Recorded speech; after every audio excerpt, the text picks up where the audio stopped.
Assalamualaikum warahmatullahi wabarakatuh. Segala puji bagi Allah, salawat salam terlimpah tercurah kepada Rasulullah. Tiada daya dan tiada upaya kita dalam menjalankan ibadah dan menjauhi maksiat, hanya pertolongan Allah semata. Kebetulan alhamdulillah Allah berikan kepada kita anugerah yang luar biasa sampai kita sudah mendekati akhir-akhir, titik-titik akhir di bulan Ramadan, hari-hari terakhir di bulan Ramadan. Semoga Allah sempurnakan ibadah kita dengan kesempurnaan amalan kita semuanya. Sahabat dan saudaraku kaum muslimin dimanapun berada, kejarlah sesuatu, jangan sampai penyesalan itu datang setelah kita lakukan. Jangan sampai penyesalan datang di akhir cerita, karena penyesalan di akhir cerita itu tiada arti, kata para guru dan para ulama. Oleh karenanya kita semua dituntut untuk melakukan yang sungguh-sungguh. Saat ijabah, sahur, buka, semua amalan bacaan Quran, dari mulai taraweh, dari mulai sedekah. Hari ini jangan dulu berpikiran risau kemana-mana tentang lebaran, tentang THR dan semuanya. Sebaiknya yang kita pikirkan adalah ibadah. Jangan sampai kita menyesal. Dulu ada sahabat di zaman Rasulullah namanya Sya'ban. Sya'ban ini adalah salah satu magnet sahabat yang berbeda dengan sahabat-sahabat lain. Ketika para sahabat memilih berdekatan dan bertetanggaan dengan Rasulullah, Sya'ban malah memilih jauh dari kediaman Nabi di Madinah. Dia pilih tempat yang sangat jauh, sekitar 3 jam kalau perjalanan kaki pulang pergi. Itu luar biasa. Sahabat itu sangat setia, tiap waktu sholat bersama Rasulullah. Tiap sholat selalu berjamaah bersama baginda Nabi. Suatu ketika subuh, pada saat Rasulullah seperti biasa dari kanan menghadap kepada sahabat, Rasulullah SAW menunjuk siapa di antara kalian yang tidak hadir. Dan kebetulan saat itu yang tidak hadir adalah Sya'ban. Lalu kemudian ditanyakanlah kepada sahabat, kemanakah gerangan Sya'ban tidak hadir pada saat subuh kali ini. Dan Rasulullah SAW mendapati jawaban dari para sahabat bahwa memang baru kali ini Sya'ban tidak hadir. Sehingga kesimpulan para sahabat dan Rasulullah saat itu diantar dengan para sahabat, Rasulullah berangkat untuk menengok, untuk bersilaturahmi ke rumahnya Sya'ban. Sesampainya di rumah Sya'ban, dan itu perjalanan sampai 3 jam, Rasulullah SAW dan para sahabat mengetok pintu. Tak lama kemudian datanglah perempuan di rumah itu, dan di rumah itu perempuan raut muka yang amat sangat sedih, seperti sedang berduka cita.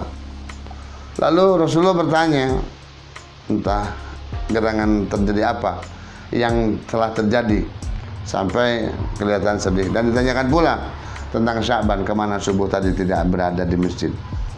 Dan ternyata kesedihan istrinya terjawab. Kenapa begitu sedih?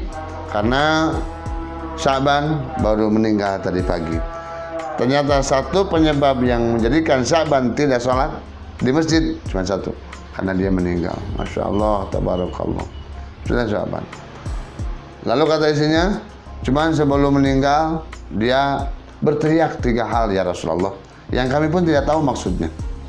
Teriakan pertama, limada la ab'adu, kenapa tidak lebih jauh. Yang kedua, limada la ajdadu, kenapa tidak yang baru. Lalu teriakan ketiga, limada la ajma'u, kenapa tidak semua. Teriakan pertama, kenapa tidak lebih jauh. Yang kedua, kenapa tidak yang baru. Yang ketiga, kenapa tidak semua. Teriakan itu membuat kami bingung ya Rasulullah, entah karena apa Sya'ban berbicara seperti itu, padahal saat sakarat. Ternyata ketika dalam sakaratul maut, semua orang yang meninggal itu diperlihatkan sisa dan pahala serta ganjaran-ganjaran yang akan Allah berikan. Surgakah, kebaikankah, Allah tunjukkan. Dan Sya'ban kata Rasulullah ditunjukkan semua balasan-balasan dari amalnya. Yang pertama, Sya'ban itu jalan 3 jam menuju Masjid Nabawi setiap mau sholat. Lalu dipertunjukkanlah oleh Allah tentang balasan dan pahala bagi orang yang lebih jauh ke masjid akan lebih banyak pahalanya. Dan kata Sya'ban, kalau tahu begini kemewahan pahala dari Allah, kenapa tidak dimilih jauh lagi rumah saya dari Masjid Nabawi? Masya, itu sudah beramal. Dia masih nyesal, kenapa tidak lebih jauh? Padahal amalnya sudah bagus. Menyesal, apalagi kalau tidak sholat, apalagi kalau tidak berjalan ke masjid. Nauzubillahi min dzalik. Yang kedua, kenapa kata sahabat Sya'ban ini berkata, kenapa tidak yang baru? Saat itu begitu Sya'ban keluar dari masjid, dari rumahnya, melihat ada seorang sahabat yang sedang duduk, seorang tua yang memang tidak punya pakaian, lalu sepertinya kedinginan, tidak terbungkus, hanya terbungkus sebagian kecil saja badannya. Dan Sya'ban melihat, kemana, dari mana kamu? Baik ke sana. Dan si orang itu menjawab bahwa dia adalah seorang yang miskin papa, tunawisma, tidak punya apa-apa. Sya'ban sebetulnya malu, kenapa harus baju ini? Karena di rumah pun tidak ada yang bagus, di rumah pun tidak ada yang mewah-mewah amat. Yang ada adalah yang dikenakannya. Dan Sya'ban saat itu sudah mau berangkat ke masjid.